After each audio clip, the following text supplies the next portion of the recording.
Respect your parents.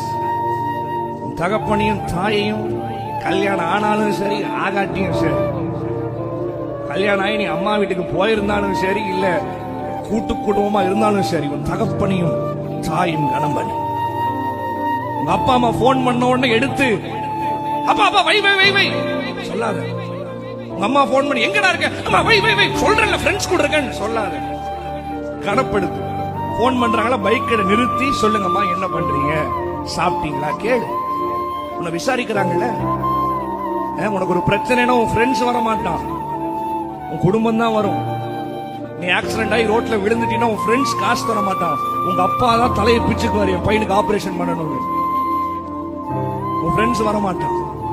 Phone பண்ணா வை வை வை வைப்பா எடுக்காம மிஸ்டு கால். உங்க அப்பா அம்மா கூட மிஸ்டு கால உன் ஹிஸ்டரியில் இருக்க கூடாது. ஒரு போன் பண்ணா நிறுத்தி அடுத்த செகண்ட் அடிச்சு கேளு.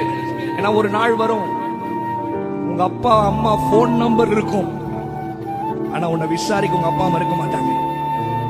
அடக்கம் பண்ணிட்டு வந்ததுக்கு அப்புறம் வீட்டுக்குள்ள உங்க அப்பா உட்கார்ந்த சேர பாப்பேன், உங்க அம்மா இருந்த கிச்சனை பாப்பேன், அவங்க இருக்க மாட்டாங்க. சாப்பிட்டியான்னு உண்மையா கேட்கறதுக்கு ஒரு மனசு இருக்காது.